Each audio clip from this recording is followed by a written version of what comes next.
Welcome to the Offside Trap podcast.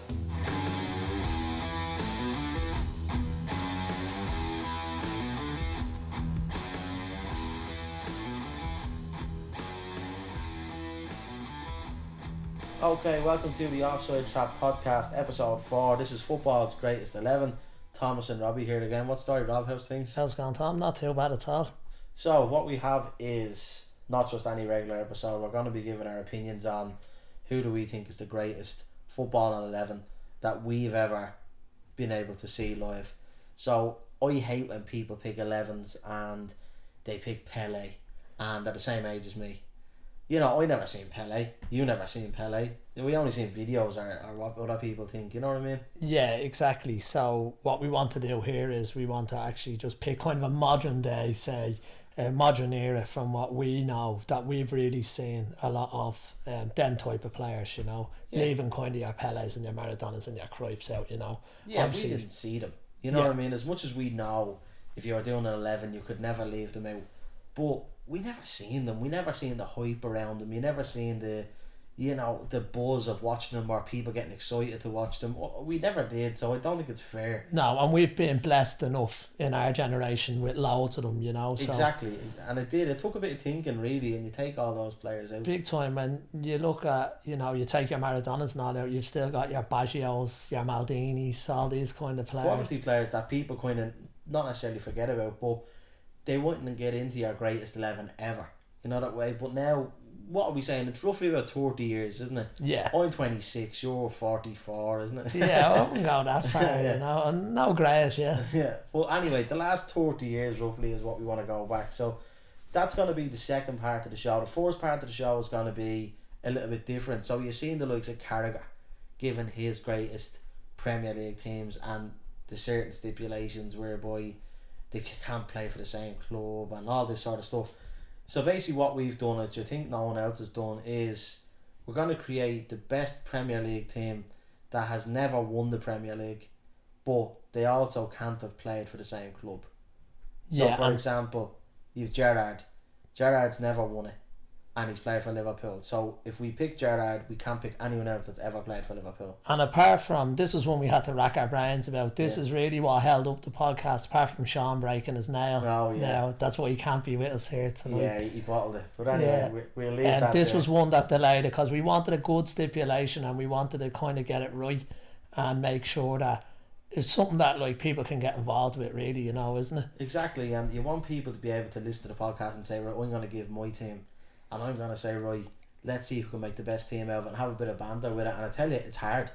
It is hard, yeah. Really tough. Like, you're going back and you're looking and you're getting your Premier League sticker books out. You know what I mean? To see, right, who the fuck played in the Premier League. Big time. This is nostalgia 101 now, 100%. I think. So what we'll do is we'll park it there and we'll get straight into the Premier League teams, myself and Robbie's teams, straight after this.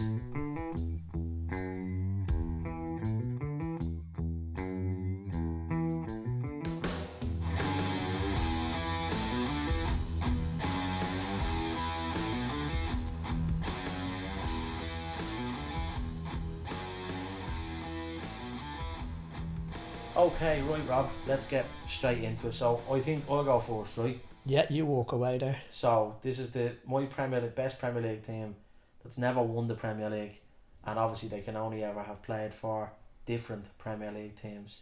So I think the easiest thing that I found was your kind of forward players, you know, or midfield players, goalkeepers and defenders. How hard was that? Very tough. Like, that's what I did. I walked from forward back. Yeah, I tell you, it was really hard. But the player that I went for in goal, Neville Southall, Everton. Legend. Right, class goalkeeper. The Walrus. Would have been kind of, it would have been very early on in the Premier League that he would have played, and I wouldn't have really remembered him too much.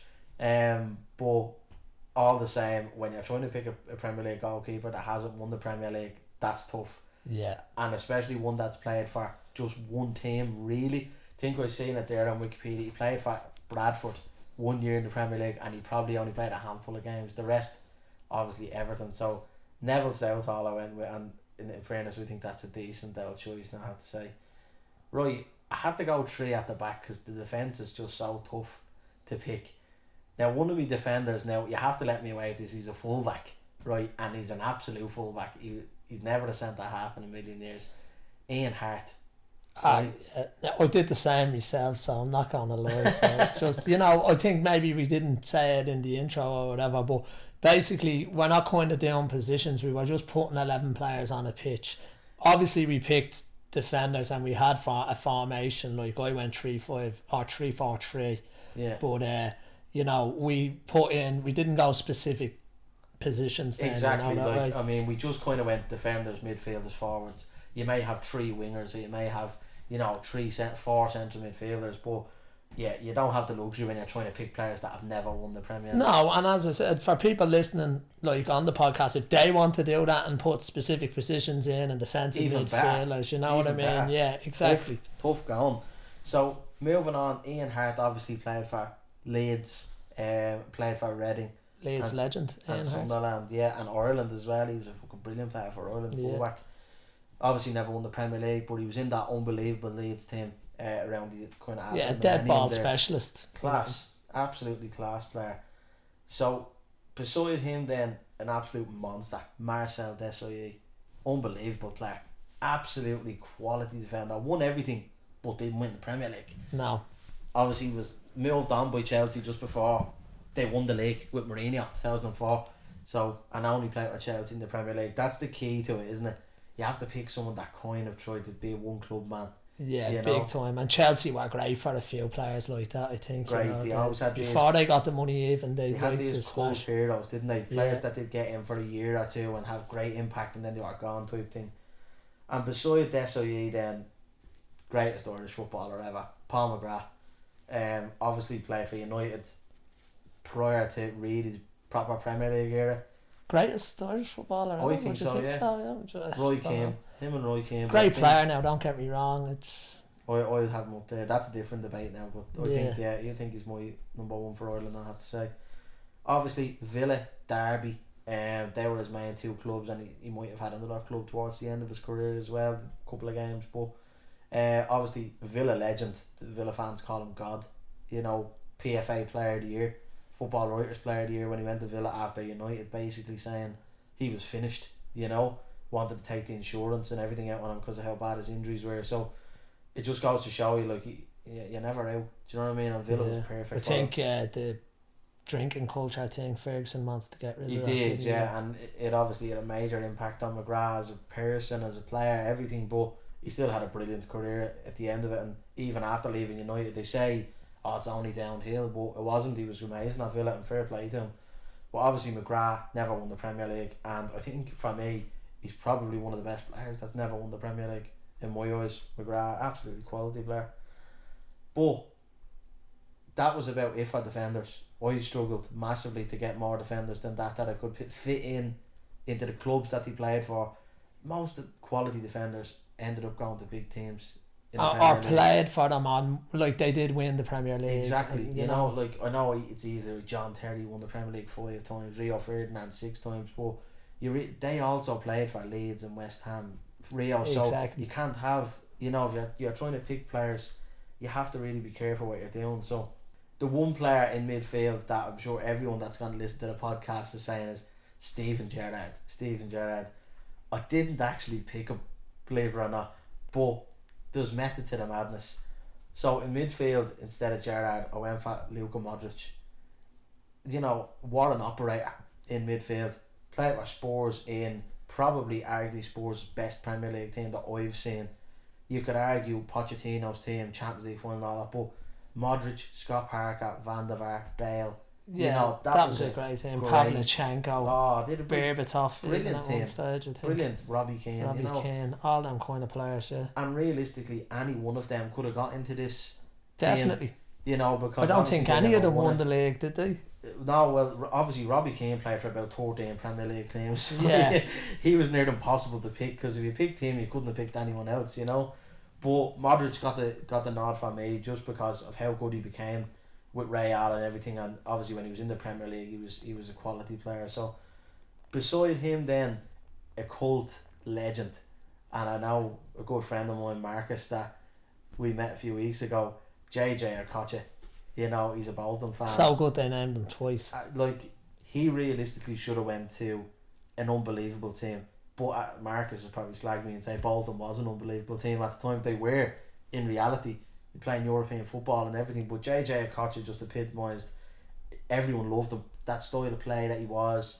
Obviously, he played for Bolton, played for Paris Saint-Germain earlier on in his career as well. He was a magic player to watch. Yeah, he was absolutely brilliant. I'll never forget the flick he done over Ray Parler's head. Yeah, down in a bonus for fun, wasn't he? Oh, he was deadly to watch. I loved watching him, I have to say. I've seen him rip United to shreds as well a couple of times. But beside him, then, a player which I didn't know whether to pick him, to be quite honest with you. I was struggling for clubs at this stage. I wouldn't be a massive fan of him, but I think when you look at his stats and you look at his games he's played and who he's played for at the top level, Mesut Ozil goes in. He's never won the Premier League. You know, played for Real Madrid, won trophies everywhere he's gone, but obviously he's never won the league. Could easily go on a few other teams as well that we might do in a different series, you know, on the podcast or exactly. Episode, sorry. Yeah, but that's what I'm saying. Ozil was one of these players that he looked so good on the pitch, and his stats will look up at the end of his career. They'll say it's so many assists, it's this, that, and the other. But he's always going to be this kind of asterisk for him to say he kind of never really fulfilled his potential at Arsenal. He never won leagues, never won a lot of trophies. Do you know what I mean? So yeah, I think his best days were at Real Madrid, maybe in Germany as well, probably playing for Germany as well. Yeah, times, definitely. You know? He was one of them, but all the same, Ozil's gone into my team. That's kind of me midfield, and I've kind of had to go with a 3-3-4 almost, because there's so many forwards that have never won the Premier League that were absolutely immense, you know. For me, if you want to say he's the right side of a front four, which he really isn't. As we said, there's no formations, it's just forwards. Paolo Di Canio, what a footballer. Class. Absolutely ridiculously good footballer. You know, I don't think anyone will ever forget that goal he got for West Ham. The boys got goal of the season, I think he got as well that year. Like, but everything that went with him, the drama, like the Italian nature coming out on him, the passion, everything, the goal scoring, obviously above everything else, he was absolutely class. Pushing the referee and all that time. Yeah, Winterborn cacking himself. Winterborn shitting himself, yeah. All of that, it was the character of Di Canio was just amazing, and I don't care what anybody says, everyone had Di Canio on that team. He was a brilliant footballer. On the other side then, another footballer which, if he had moved to a bigger club, he would never be in this team. He would have won serial Premier League titles. Matt Le Tissier. Another brilliant. Absolutely Premier League legend. Legend, absolute legend. The goals he scored alone. You do watch Sky Sports and you look at Le Tissier's goals as highlights. Every single one of them could have been goal of the season, some of the goals he scored. You know, incredible player. I would have loved United to get him. He was absolutely an amazing footballer, but he was tied to Southampton, wasn't he? He was kind of, I know he wasn't from Southampton, but was he from Guernsey or Jersey or somewhere like that? And they kind of, I remember watching something on him before, and he'd said that they believed in him as a kid, you know, and he just fell in love with the place. And, you know, fair play to him, in fairness, he's an absolute icon at the club. Yeah. Loved forever, but ultimately has 0 trophies to his name, but I'm sure he cares. The two up front then, this was one of the reasons why Steven Gerrard wasn't picked, because I couldn't have, you know, a Premier League team of the greatest players that's never won it and not put Luis Suarez in it. Luis Suarez, for me, is one of the best strikers that we ever seen in the Premier League. As much as I couldn't stand him, you know, and I seen him crying today leaving Barcelona, and it was great. One of the best strikers ever, I think, in football, probably, you know. Modern history, certainly. Great player. He was unbelievable, and that season, like SAS with Sturridge and Gerrard playing him behind him, they were absolutely brilliant to watch. And I hated him, but as much as I hate him, you couldn't help but admire that he's just. And then to go to Barcelona and did what he did and form that partnership with Neymar and Messi, you know? Like, that's arguably the best three ever up front, and that's something that, as we said down the line, when we want to compare some teams, that's going to be hard to beat, that 2015 Barcelona team. Exactly. Suarez, for me, it was a cert to be in it, and unfortunately Gerrard missed out then. Up beside Suarez, the main man himself, even coronavirus can't get this fella, Zlatan. What an impact he came in for United and had.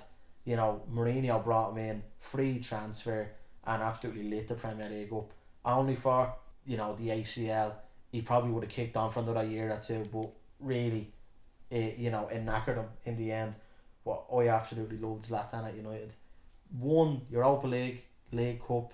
He won 2 or 3 trophies at United and had a good spell, but he obviously didn't win the Premier League. So that's my team. And what do you think? Yeah, good team. Very good, Better than yours? I don't think so. But I would say that, I suppose. But very good team. We've a couple of the same in there, but not many. I think looking at it there at my team and just listening to yours there, Tom, 4, I think, players that are the same. Okay. But 2 or 3 of them, I think everyone will probably have them in. Okay. Do you know what I mean? What we'll do is then we'll take a short break and we'll get straight into it. We'll let Robbie let us know his team. Be back in a second.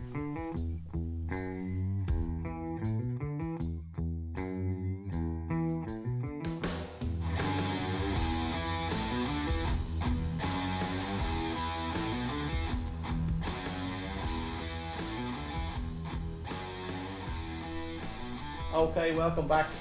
So what we're going to do is we're going to listen to Robbie give his team, and I don't think there's any beating my team now, to be quite honest with you, but sure, Robbie, take it away, let's hear it. Thanks very much, Tom. Yeah, so my team again, same. It's quite difficult actually to pick them out, wasn't it? It's really you're kind of saying, I have this fella, this is brilliant, what a team, and then you're like, they played for the same team at the some amount stage, of players that we could have had in the teams that we had to take out because they just clashed was unreal. Yeah, if you were to not do the stipulations, the team you could have is unbelievable. Crazy, but it's easy, if you exactly. have stipulations, but this way I think you get some banter out of people with this, Yeah, exactly. So without any further ado, now everyone's dying to hear this thing, and pick the bones out of it. In goal, Nigel Martin. Boo. I had to get a Leeds man in there somehow, didn't I? Away. And what a goalkeeper, played for England and all, so Great had a keeper. great career, We only looked there a few minutes ago and we were saying Premier League goalkeepers with clean sheets, and I think he's fifth on clean sheets in the Premier League, which of all time, is it? Only in the Premier League goalkeeper staff had over 100. He's 5th. Over 100 appearances, is it? No, clean sheets. 100 clean sheets. Yeah. Oh, that's very good. Yeah, that's what I'm saying. He's better than what you would even think. He's behind people like Van der Sar, Michael Cech, and then it's going to him and and I Brad think Friedel. Leeds signed them off Crystal Palace at the time when Leeds were coming up, would have raised a few eyebrows, and it was a great signing, to be honest, ultimately he was a brilliant keeper, yeah. So that's me goalkeeper there, happy enough with that, Then so moving on to the defence, same thing as you, Tom. I went for 3 at the back because I think the forward line, forwards and midfield was overloaded with players. Yeah. So without kind of pigeonholing myself and doing myself an injustice on that, so my first one is Salgado. Michel Salgado, played for Blackburn. Smashing player. Played for Real Madrid as well and had a great career. Brilliant. And he was a great little right full. Now he's kind of in a little bit more than mine. Like Ian Hart. But in fairness, me two centre halves probably play at the back on their own, and he could probably venture out onto the right, I'd say. He's a free roamer. Yeah. So my other centre half then, or my other three, one of my 3 at the back is Fernando Hierro. And Marcus would be delighted. We've had to put 2 Bolton players in here. Yeah. Don't ask me how 2 Bolton players got in, but another cult hero, I think. Brilliant. Probably. What was he? Only a year, and he was probably nearly 40 at the time when he signed. But quality player. But a great player. Played for Real Madrid as well. And played at the highest level. Champions Spain. Leagues He could nearly captain Spain. I'm nearly sure. Probably have to look that one up. Yeah, but here, even if he didn't captain, he was certainly one of the most senior players for a long time. Exactly, and definitely captain of Real Madrid. Anyway. Yeah, he won the Champions League, lifted the Champions League for them. So then the other one, same as yourself, I don't think you can have maybe a Premiership best 11 and leave him out, can you really? Paul McGrath. You can't for me. He's just, he was a stalwart. The game that sticks out for me, it actually wasn't a Premiership game, but it was USA 94 against Italy in the Giant Stadium, and he was absolutely head and shoulders above everyone that day. And if you think, I think at the time Roberto Baggio would have been classed as the best footballer in the world, didn't get a sniff that day against Paul McGrath. And the likes of Franco Baresi were on the pitch, like absolute legends. So that that's one thing that I was only born in 94. I was only born the month after USA 94, and I wish I had seen more of his career live in the And flesh. funnily enough, they reckon he was probably better in midfield than at the back. A lot of people say that, don't they? He stepped up in. He kind of played in the role. Baresi role, that way. So he was a brilliant player. I have to say, I actually met him one night there years and years ago. A few of the lads will be laughing at this in Coyotes, it was called at the time. Don't even know what the name is now in town.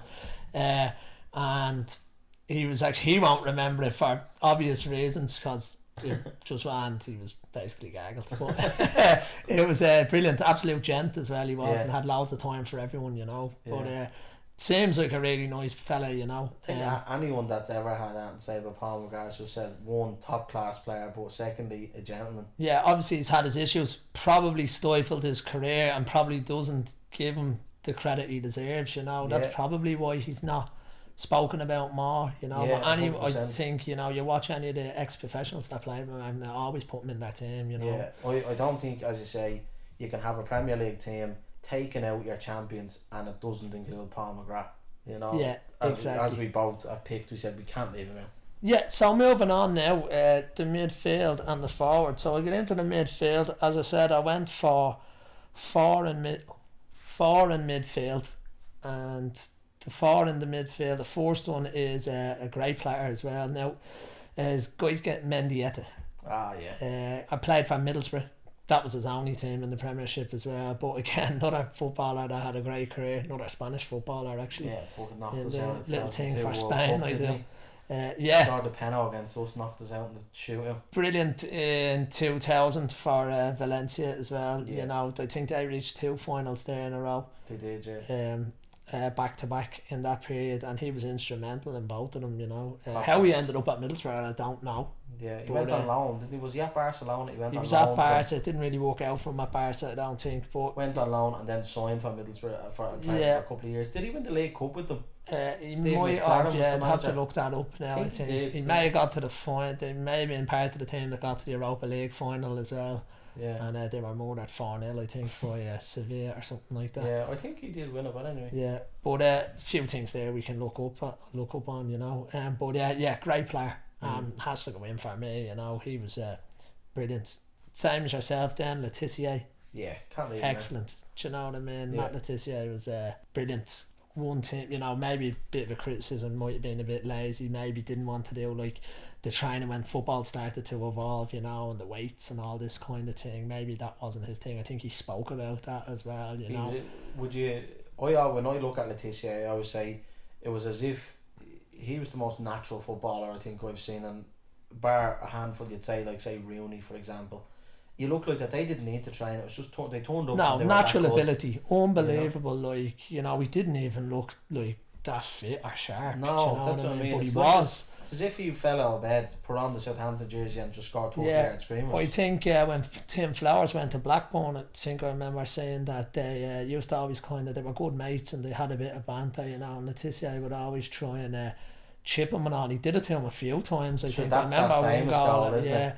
At 45 yard out, and he literally got it in the staunch in the corner of the net. Some of the things he used to be doing, like if they were being done today, by the likes of MESSI, 24-hour coverage, Sky Sports would have them goals on all the time, Letitia's goals. You could make up a highlight reel of his goals alone, which they have obviously already done, And then moving on, obviously you didn't pick him for various reasons, but I would be lynched by Liverpool fans, me mates, if he wasn't in it.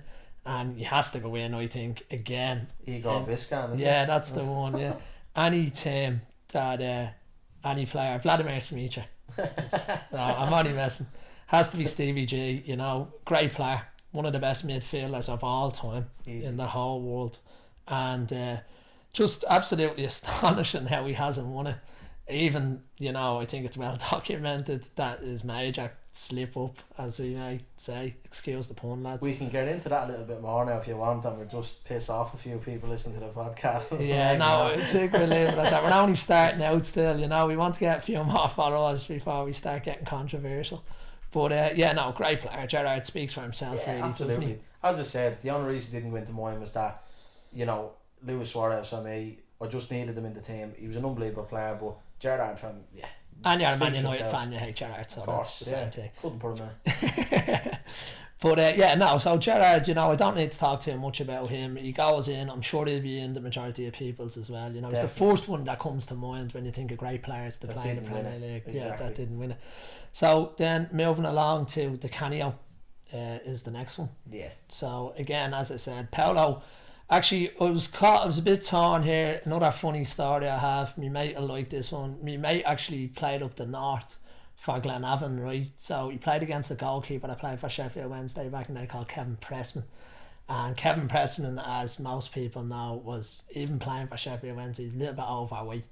So when he was up the north playing, I can't remember who he was playing for, he actually, my mate went in for a header with him, and my mate obviously ended up on the deck. Kevin Pressman landed on him and broke his ankle.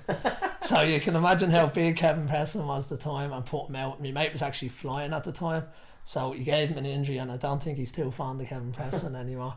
I don't think there was that intentional, although my mate probably tell you different. But no, Di Canio goes in big time, you know, he was a great player. I just ask, why was that relevant to Di Canio? Is it just the Sheffield United? Yeah, because they both played for Sheffield Wednesday, and also it was a struggle. To show that story, and it's like a mate. Yeah, that's it basically.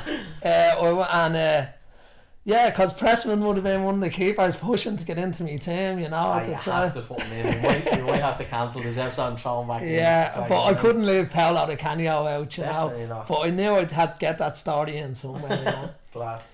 But yeah, so that covers there. So then kind of actually just sitting in front of them in the 10 row, which I think could easily be up there and one of the greatest, in my eyes, Premiership players of all time. He's actually the first kind of foreign player that came into the Premier League that I kind of said, Jesus, he's like that not took notice of. Yeah, he's not from England. He doesn't play the same way as like players I'm used to watching, you know, that way, or what I've grown up on watching Ireland in the World Cups and all, you know, that way. And this really was like, he was a game changer. He's the Premier League. Like, I've never seen anyone like this. He was tiny, small. Gianfranco Zola. Yeah. And what a player! Like, he was, as I said, he was like the first kind of foreign player in the Premier League that you'd say, Jesus. Like, I know we had Jurgen Klinsmann as well kind of came in and he kind of changed, but Zola had a different way of playing. I was going to say, he was different, wasn't he? Yeah, really intricate, you know, and lovely on the ball, and just for someone so small, and the Premier League's meant to be, like, he blew that out of the water back then. Remember the goal he scored? The flick from the near post from the corners, remember? Up into the top corner from the class, you know, he'd won a few things at Chelsea as well, and really was the mainstay of their team for a few years, you know. Player. And even like at that time they would have brought in some very good players, you know, as you said, Desailly and all, you know, real gullet, another one that could have got in, but Chelsea, you know, that way I had to pick Zola. Moving on to the forwards then, as I said, mine are kind of like cult heroes. They've done a lot in the Premier League up to now, but I can't leave this fella out. He's one of the best players to ever play football in the world, and it's Zlatan Ibrahimovic. So I had no Man United players in it, so he had to go in. Well, let's face it was hard to pick a Man United player that hadn't won the Premier League. No, exactly. It was a no-brainer as well when Ibrahimovic pops up, you know. As I said, he's one of the best players ever to play football. Certainly in the last 25 years. Yeah, you know. Exactly, you know, and everything he's achieved, unbelievable, and just a great player. So he had to go in. And then last but not least, he will be a Premier League legend, I have no doubt, and he's well on his way to being that now already. He's a great player. And just before you say his name, he probably will win a Premier League, but he has to move, I think. I would probably think he does. This season will be funny with the no fans and all, because already we've seen that it's benefiting teams. Our teams are more comfortable. Yeah. We're playing with no fans, I think. I don't know, but and this team are just kind of caught. I don't know with their new signings, are they going to be any good? Well, they've signed Bale and he can't even play. Exactly. Bale, another one. This fella is the reason, and probably Letitia, why Bale didn't get into my team. Yeah. Harry Kane. Yeah. Do you know what I mean? The modern day Alan Shearer. I think he's all over the records already, is he? For goals. Yeah. You know that way. Definitely. He will break Shearer's record. Yeah. Granted, one, he stays injury free, and two, and to be honest, you know, the style of play suits him. I suppose. Which he's a dying breed, really, isn't he? Like, I'm caught in two minds of him. Sometimes I'm like, his goals. His general play, I was always concerned about. I didn't think, was he as good as people make out?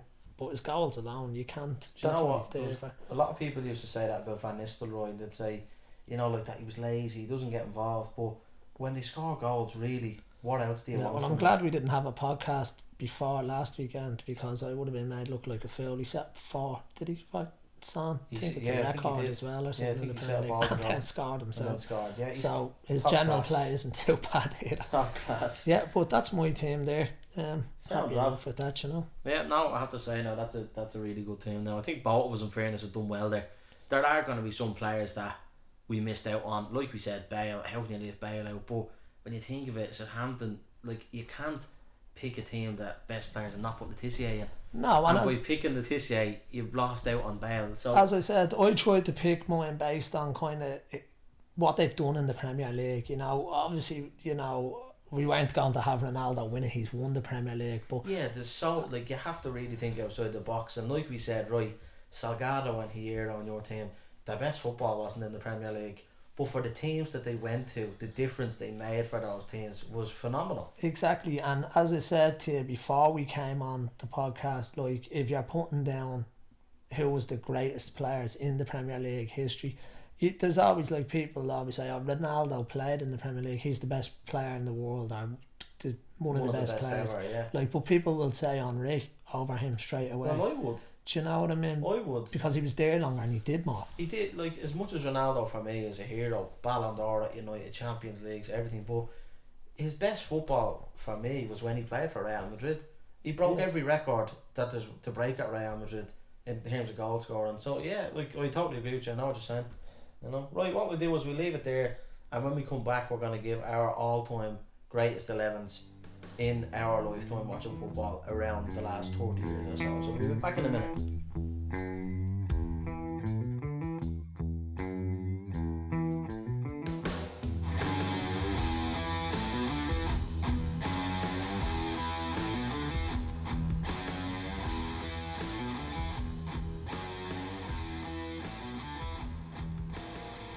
Okay, so I just want to mention that the Offside Trap podcast is obviously open to any sponsors that want to jump on and get a bit of advertising for themselves.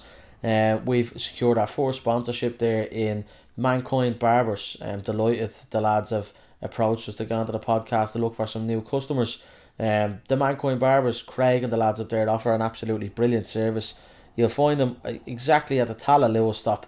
You find them on Facebook, Mankind and Co. Do make sure you find them on Facebook and book an appointment. Obviously, with everything that's going on in the world, you've book ahead if you're looking for anything. So do make sure you get in touch with the lads and mention the podcast. You know, they will look after you up there. But just want to say thanks very much to Craig for reaching out to us. As I said, we really do want to get more sponsors, more local businesses, as much as we can to promote everyone these hard times. But as I said, you might even have the podcast on when you go in and get your fresh cut. So appreciate it, Craig. The next thing you'll hear now, be straight back into the show. Thanks very much.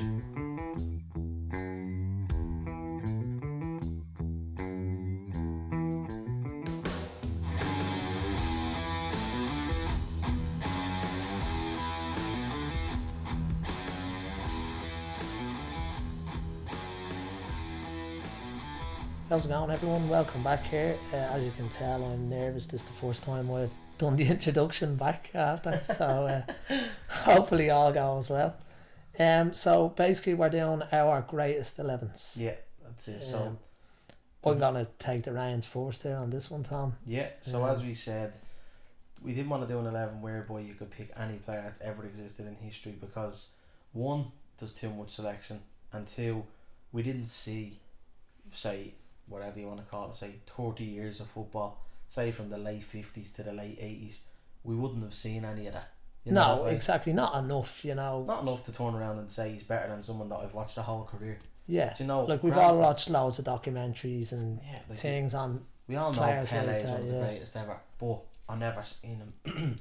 I don't want to judge him based off of tapes when I've literally seen, you know, Ronaldo in the flesh, MESSI in the flesh, like how good they were. So that's really it. And I think roughly, as you said, around 30 years or so. That's roughly what you said. Maybe from 1990 onwards, give or take. Not that stringent, but yeah, take it away, Rob.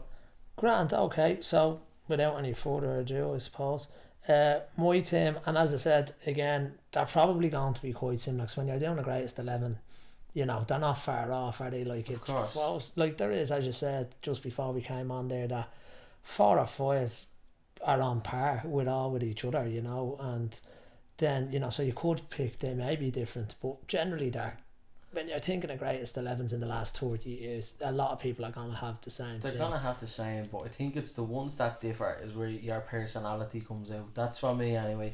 So a few players I know that I put in there that I said, you know what, this is because I love them players. Do you know what I mean? Exactly. So without making this too monotonous, we will pick the bones out of it a little bit, because Not too much, because we all know the players. Yeah, and we don't want people just to think though that what is them two just talking about, you know, they're the 11s. Yeah, 11s, exactly. Right, so my goalkeeper is Peter Schmeichel.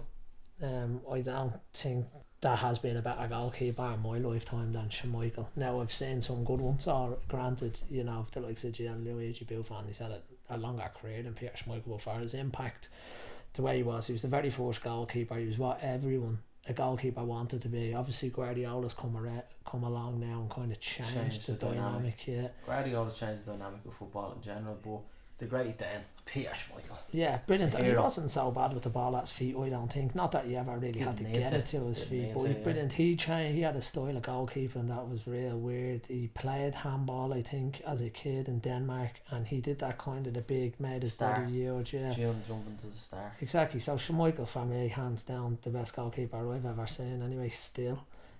So moving on to, I went 4-3-3. Yeah. And the 4 at the back, the right full is Cafu.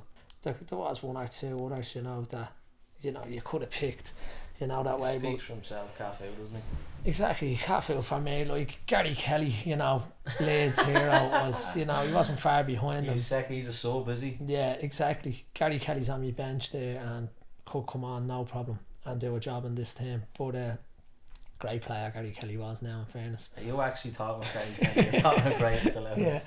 Now, Cafu, yeah, so as I said, World Cup winner, he's won everything the game has had to offer, you know. And played at the highest level for his whole career. Exactly, and he was a great player. I think he captained Brazil as well at one stage, and if I'm not mistaken... 2002, we lifted it. Yeah, if I'm not mistaken, have checked this out, he played in 4 or 5 World Cups. There is a football question about him as well, I think.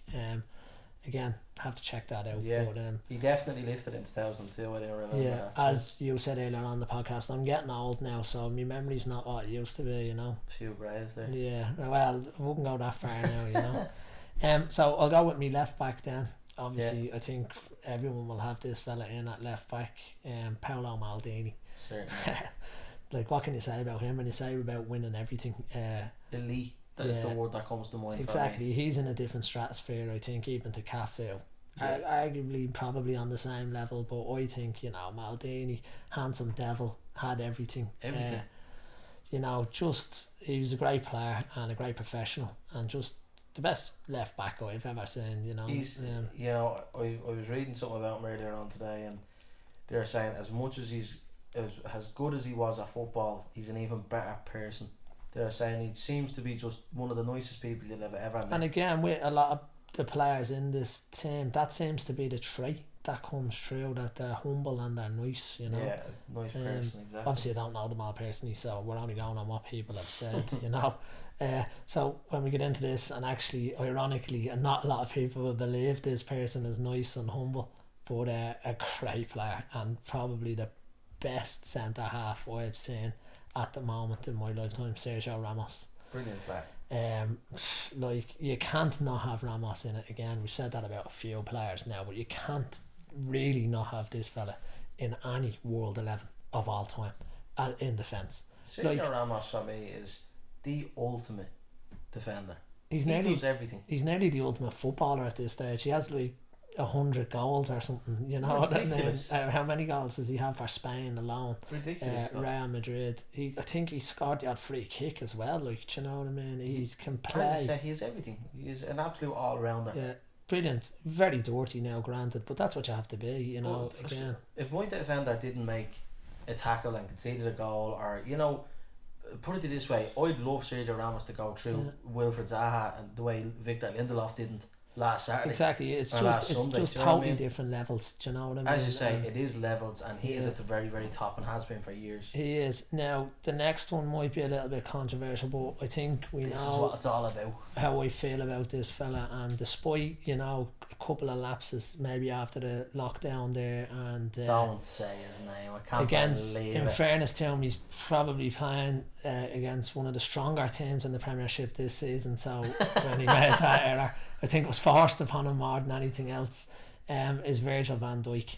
Now, people are going to say he hasn't been at the top level long enough to even get near a World 11. I disagree. I just think when I see him play, have not seen a centre half like this. Granted, Ramos has it all as well, but just his whole presence on a pitch, his ability to read the game, he's there conducting things like a quarterback, as you said on previous podcasts, Tom, and he's an absolute monster, and he's a born leader. You can see that for Holland as well, and he's a great player, and he's going to go down as probably nearly just alongside Ramos as the best centre half ever.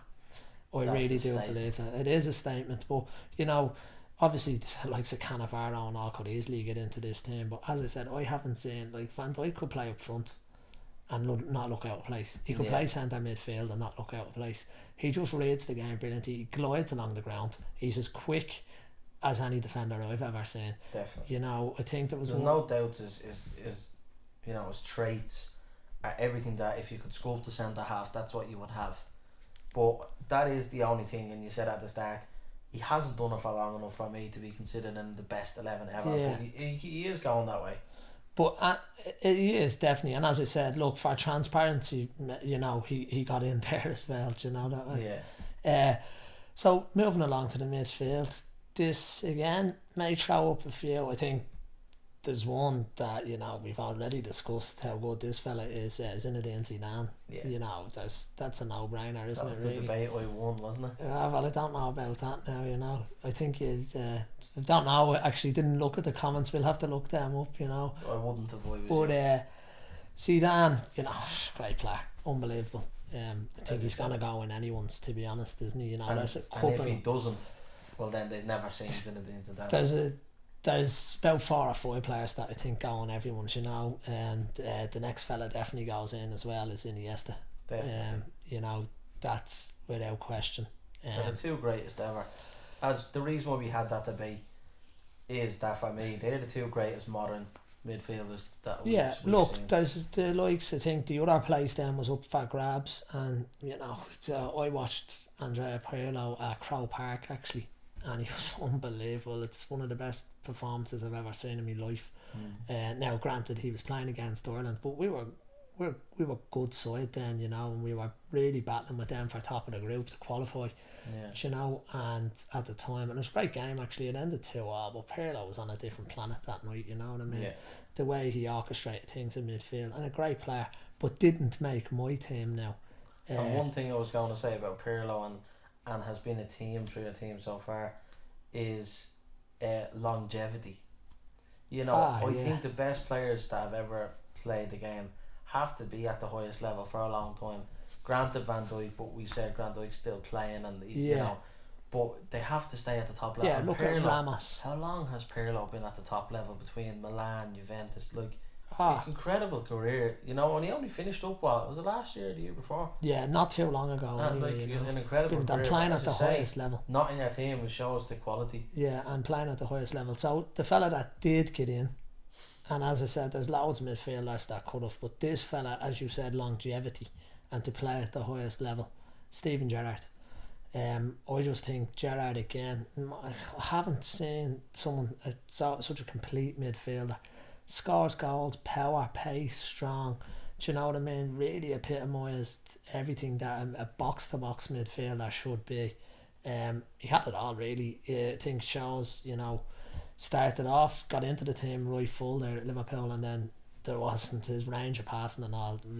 There was no doubt he was always going to, and his eye for goal was going to make him a centre midfielder, that way.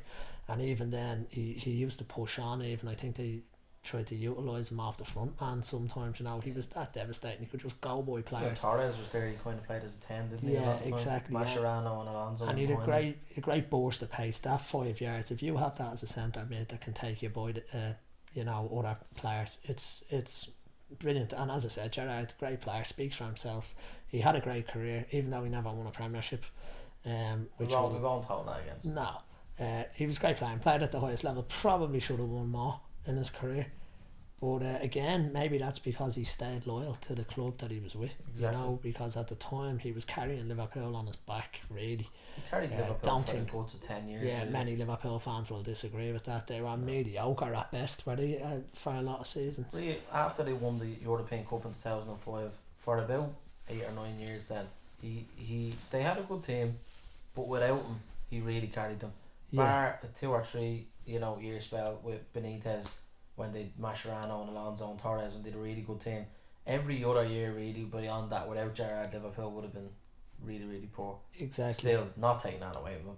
Best English midfielder in a long time, Yeah, except for one. But we get into that in a few minutes. yeah. Well, in your opinion, and probably nobody else's. So grand. Moving on. That's me midfield. Zidane, Iniesta, and Gerrard. Happy with that. Don't think there's many midfields beating that. So moving on. Obviously, then the forwards. Don't think you can have a greatest 11 of all time in the last 30 years without Cristiano Ronaldo. Same again. You find yourself saying the same thing about a lot of the players. You know that. Look, this is why they're the greatest, because the same, compliments come up all the time. Cristiano Ronaldo is the greatest player of all time if Messi doesn't exist. That's in my opinion. Yeah, and I'd be of the same opinion. You know, I just think they've taken the game to a totally different level, new heights. You know what I mean? I think even, I don't know if I've ever heard Zidane say it. He has praised Ronaldo definitely, and probably Messi as well. But I know the likes of Ronaldinho and all have said, like, Messi and Ronaldo, there's like the rest of us, and then Messi and Ronaldo are up there, that way. Yeah, exactly. Which is a fair statement, and that's coming from one of the greats. Again, Ronaldinho, I could have put him into this team. For 2 or 3 years, he took football to another level. Well, I was just about to say, longevity. Yeah. It's one thing Ronaldinho didn't really have on his side. Yeah, so Short 700,000 million goals has Ronaldo in the team, basically. And right beside him again, Jesus, if they ever did play together, it would be unbelievable, is Messi, Yeah. And as I said loads of times on this podcast, the greatest player of all time in my eyes, ever, even with Maradona, Pele, Jackie Charlton, do you hear me? Bobby Charlton, Johan Cruyff, beats them all, and beats Ronaldo, Cristiano. Again, another one, Ronaldo and Nazario could have got in as well, but this fella stands head and shoulders. Obviously Ronaldo, Cristiano was up there with him, but for me, this fella is just the best player ever, to grace the game, and he's unbelievable. You see, like we talk about De Bruyne and assists, this fella is doing it as well on it, scoring goals and assisting. It's just a pity he can't set himself up, really, isn't it? Exactly. That way. If he could, then there'd be no argument about, playmakers and stuff like that. He'd win that one as well, I think, 100%. So Messi speaks for himself as well, even though I did a lot of speaking there for him. This one, Thomas, you mightn't have seen a lot of him, but this fella actually goes down as one of my favourite footballers of all time. And really, when I really started liking football, this would have been the player that, I used to go away on holidays and my dad would get me AC Milan jerseys, and AC Milan were probably the team. They were like Barcelona at the time. Fabio Capello was the manager, and this fella was brilliant. Marco van Basten, an unbelievable player. Actually watched an interview with him there talking about why he had to end his career, and he did his Achilles and he had to quit football when he was 28. In this time he had won 3 Ballon d'Ors leading up to that, and had won a European Championships with Holland. Scored an absolutely unbelievable goal in the final, one of the greatest goals of all time. Ridiculous goal. In a European Cup final. Yeah.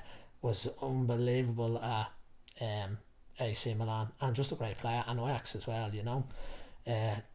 Van Basten for me now, that's one player that really made me sit up and like fall in love with football. Appreciate football. Do you know that way? So that's why he gets in. I think if his career hadn't been cut short at 28, he probably would be spoken in the same light as the likes of Zidane, Messi, Ronaldo. Do you think? Know, yeah, 100%. He was, he actually said his best trait was his pace, and no one ever even noticed that. He said he was so quick over 5 or 10 yards.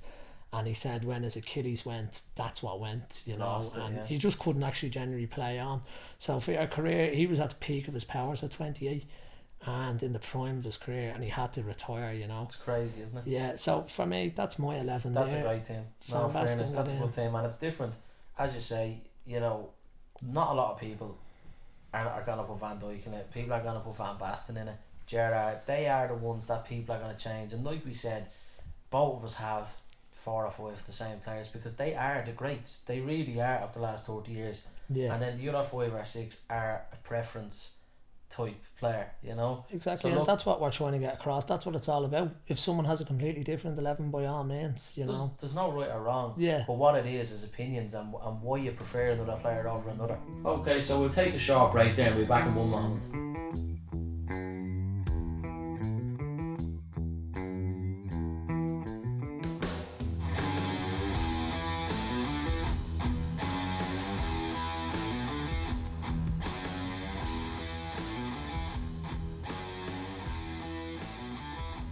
Okay, welcome back to the Offside Trap podcast. This is the final part of the show. I'm going to give my 11 now, my greatest 11 that I've witnessed in the last 30 years. Obviously, Robbie's team, going back to it, a few players, like as you said, Cafu, Roberto Carlos, Van Basten. I wouldn't have really had the, I wouldn't have seen a lot of those players. Would have caught the end of their careers, especially the likes of Cafu, Roberto Carlos. Obviously, I remember them, they're fantastic players, but I would have appreciated other players simply because I've seen more of that career. Do you know what I mean?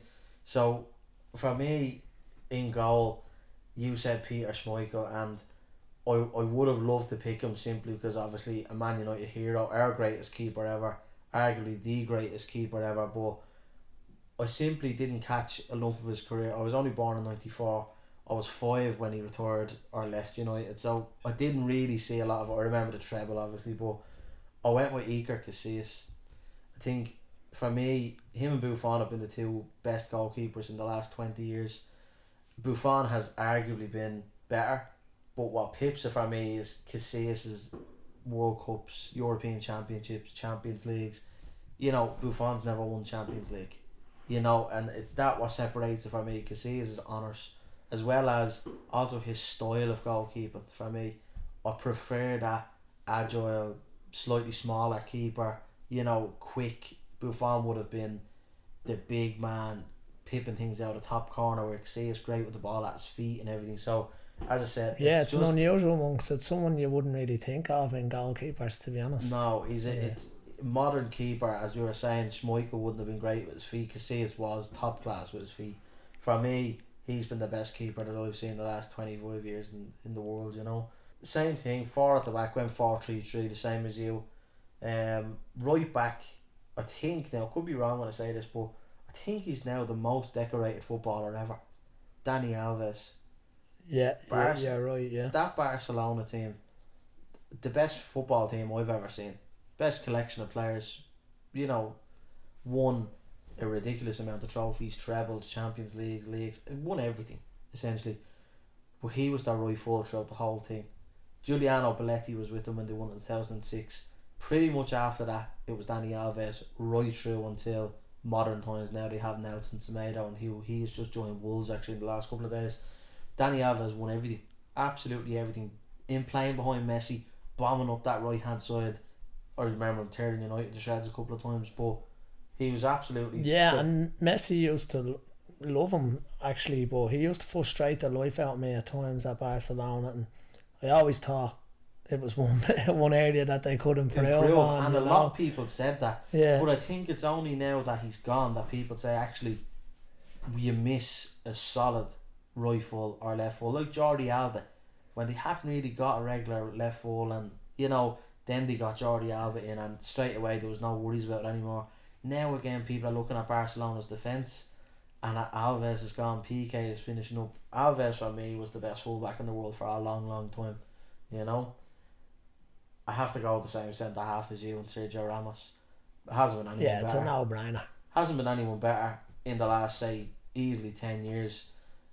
I have to say his partner for me is equally up there, but we won't touch on Ramos too much because you obviously said a lot about him, but his defensive partner for me, the best defender ever in the Premier League, John Terry. I can't not pick him. 5 Premier League titles, a leader, an absolute leader with Chelsea. You know, even obviously there's a lot of controversy with the racist stuff, and obviously none of it was on, and at the time we were all calling him every name under the sun, but taking his football ability alone, I don't think there's been a better defender in the Premier League. I think Virgil van Dijk is probably a better footballer in terms of how good he is with the ball and that sort of thing, but if you're looking at for pure bravery, you're looking for, he literally put his head on the line to stop that ball going in, John Terry. Yeah, and again, as I said, there's probably people going to be screaming, saying, you know, the exact same thing you're saying. How can you pick Van Dijk over Terry? Do you know that way? And it's preference, and it's just, you know, it's, like Terry is actually a very good footballer as well. He wasn't just someone that tackled and, you know, like people would say, oh, Terry is similar to Vidic in that way. Yeah. But he did play the more aggressive way, if you like. But he was great on the ball, as you said. He really was a good footballer too, you know. But yeah, and you can't argue with that pick either, you know. When I think of John Terry, you think the lion heart.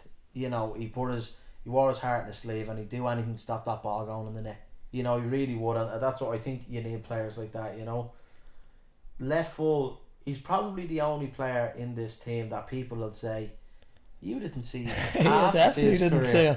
Right? If you're not picking Peter Schmeichel and you're picking this fella. What I will say is, Paolo Maldini played for AC Milan till 2009. Okay, 2009.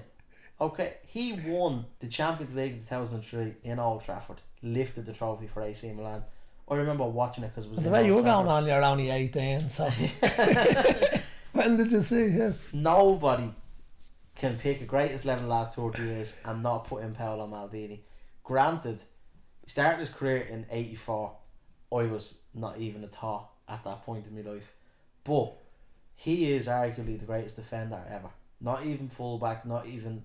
He's the greatest defender. Yeah, ever. And you do forget how much he's achieved and how good he was. Amazing. I think the last time I checked, now it could be off here, but has he played in something like 7 Champions League finals? It could be something like that. And he's won 4 or 5 of them or something like that. But I remember watching 2003, and I actually think I could be way wide of the mark. I think he finished 3rd in the Ballon d'Or or something that year as well in 2003. You know, he was amazing, and at this stage he was already 19 years at AC Milan. Yeah. You know, 2005 then scored in the final against Liverpool. Yeah. Ultimately they lost. 2007 then he lifted it again. You know, when they beat Liverpool. Like there's no question about Maldini. Even though it was the latter part of his career, I've seen him lift the Champions League twice. You know, for me, and playing arguably one of the greatest AC Milan sides. When Ancelotti took that AC Milan team and turned them into what they became, that's why you remember how good they were. Now, granted, Cafe was still around then, but obviously I think Dani Alves pips him for me in that regard. But that's my backline anyway. There's only, in the next 6 players, there's only 2 that are different between mine and yours. So quickly I'm going to skip through. Zidane and Iniesta, no brainers. For me, the 2 best midfielders, as we said, last 30 years. Messi and Ronaldo, 2 greatest players ever. And can we not talk anymore about them? No question. I can talk about more about Ronaldo if you like. They're the 2 greatest players of all time, no doubt about it. 1 midfielder and 1 forward, and this is where it's going to get interesting. Paul Scholes is in midfield with Zidane and Iniesta, and there's no question about it. I know there's so many fake quotes that go around on the internet. People say this and people say that. I don't believe them now. But I'm sorry, there's 2 in particular that stick out for me and they're real. One is from Zidane and one is from Xavi. Xavi was close second to Scholes to me, from players that I've seen how good they've been over the last 25 years. Paul Scholes, and I actually have the quote here because I need to sell this. This is Zinedine Zidane said this: "My toughest opponent, Scholes of Manchester, is the complete midfielder. Scholes is undoubtedly the greatest midfielder of his generation." No mention of the greatest English midfielder. No doubt of the greatest player to play in the Premier League. He's the greatest midfielder. No wonder of his Xavi didn't generation. get the Barca job. That was Zidane. That was said Zidane. That was Zidane that said that. I Marcelo. thought you said Xavi. You want to No. fix that on the podcast? there, No, that was Zidane. Marcello Lippi said Scholes would have been one of my first choices for putting together the greatest team of all time. That was what Lippi said. Like, these are managers that manage some of the greatest footballers that have ever played the game. You know, like, you turn around and say, okay, Edgar Davids has won this and that, Ronaldinho has won this and that, Steven Gerrard's won this and that. It's only when you listen to these players' peers, as they call them.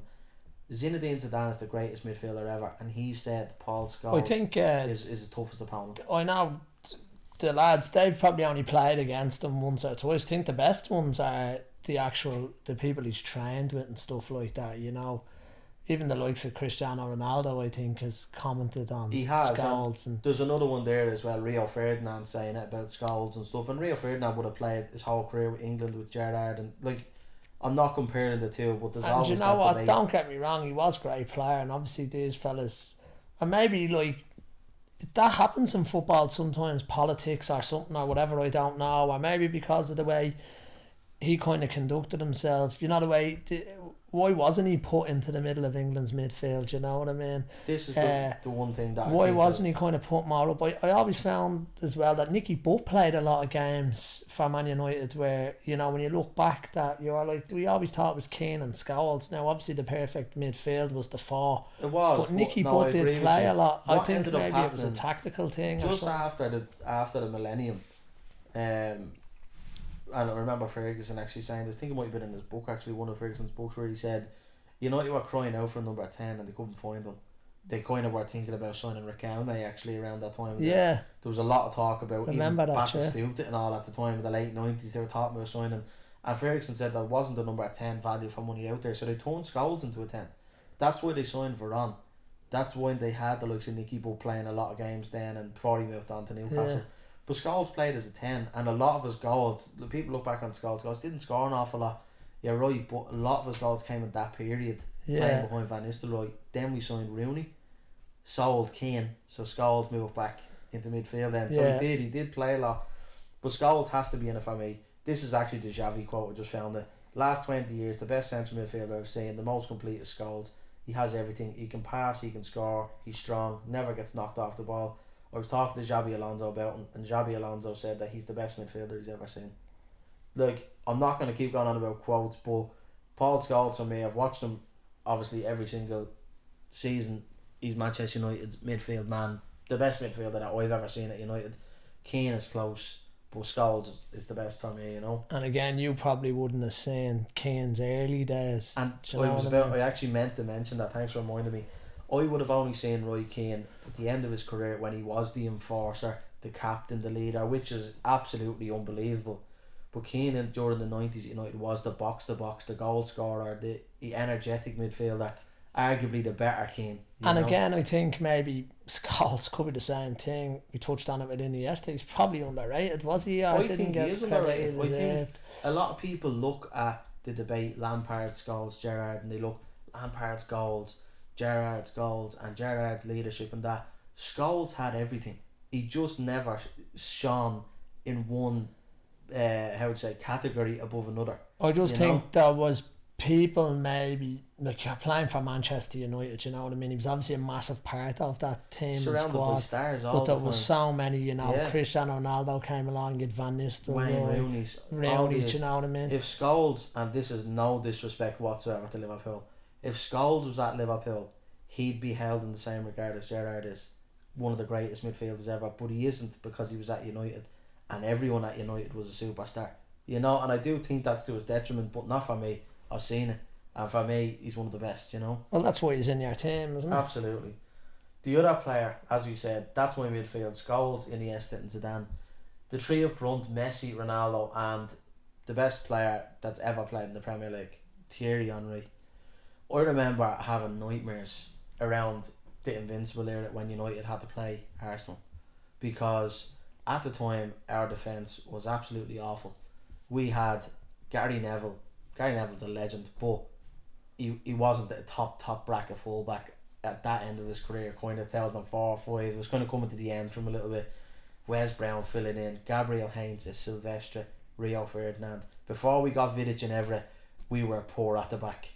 And Tim Howard and goal and all, you know what I mean? Really, we weren't a great team at all. For me, he was a very hard one to leave out, because we grew up watching the Premiership. And that's what I'm saying. Thierry Henry for me was the most feared striker I've ever seen. When he was in his on peak, par with Shearer, you know, but for me, he was the greatest. The stuff he was doing as well, like and doing it so quick, like he was doing skills. Like we talk about Ronaldinho, obviously he was doing them quick as well. This fella's pace was frightening. The pace, and he was doing tricks and all with his pace, step overs. He was doing different things again that we hadn't really seen. Like I always remember, I think he did it a couple of times. Danny Mills probably still has nightmares. He used to make show of Danny Mills a couple of times at Highbury, he did, and he'd actually, I think there was a bit of bite there. And he'd get a bit cocky about it, but he'd round him one time at Highbury, and it was unbelievable, you know, that way. He was incredible, and what I always remember Henry was, do you remember Arsenal had those wine coloured jersey, the away kit, I think it was, whatever. I always think of Henry and that, and also the red home kit with O2 as the sponsor.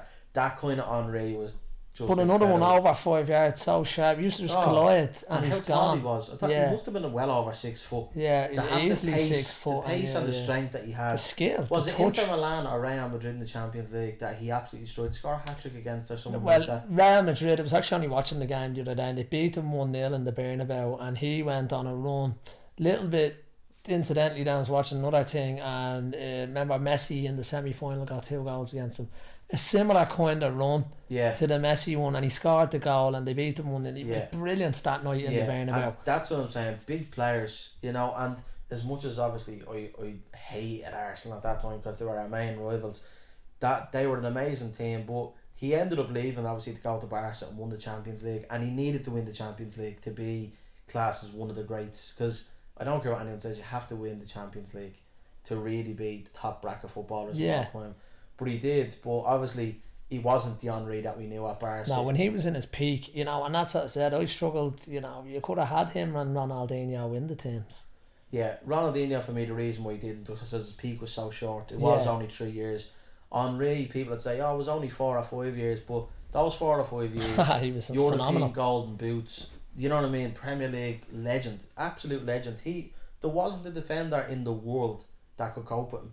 I don't care what anybody says. No, and that's, you know, European, do you hear me? English clubs, you know, kind of struggled in Europe for a long time after the ban, you know, after Heysel, and they took a long time to find their feet, and there was always a level that the European teams were kind of ahead of them. Even though we were looking at the Premiership, we thought that was the best thing in the world. It wasn't really at that time. Now obviously it is. I firmly believe that, but Henry, like, he, even then up to the 2000, now United did the treble in 99, broke the kind of mould and got to a couple of semi-finals, but they're always then coming into the 2000s and all, everyone dipped again, didn't they? Thierry Henry though, really, you know, he was going to places like the Bernabeu and showing the likes of Real Madrid up, do you know what I mean? That's why he has to be in my team. He's the best striker I've seen to date, bar obviously the 2 boys, which I wouldn't really class as strikers, out and out strikers like Henry was. You'd say, oh well, he was a left-sided striker. For me, Henry was a striker. He was. And again, for his career, what he's done, you know, amazing. And longevity. That's my team. So look, the best thing you guys can do, have a listen over the podcast, listen to our teams, and I'd love if people can try and get the teams together, especially the Premier League one. Yeah, Premier League one is the one that's tougher. Everyone can pick their greatest 11, and that's fine. They'll all be pretty similar, bar the 1 or 2 that we had. But the Premier League one is very tough. Picking all 11 that's never won the Premier League, but they all have had to play for different teams. Gerrard, if you pick Gerrard, you can't pick another player that ever played for Liverpool in the Premier League. It's a really tough one, but I think that's it, Rob. Yeah, no, and again, a pleasure, Tom. It was great, you know, really enjoying talking about football, and that's what we like to do here on the podcast, you know. Definitely. Obviously, we'll try get onto more subjects as well and talk about, maybe concentrate a little bit more on kind of certain niche things, but you know, exactly, it's always good to talk from a broad perspective sometimes too. Exactly, yeah. Right, we'll leave it there. Thanks very much for tuning in, guys, and don't forget to share, like, everything else, follow the podcast, And keep an eye out on Twitter for Robbie. Robbie has football questions flowing on Twitter, so do follow us at the Offside Trap. Thanks very much.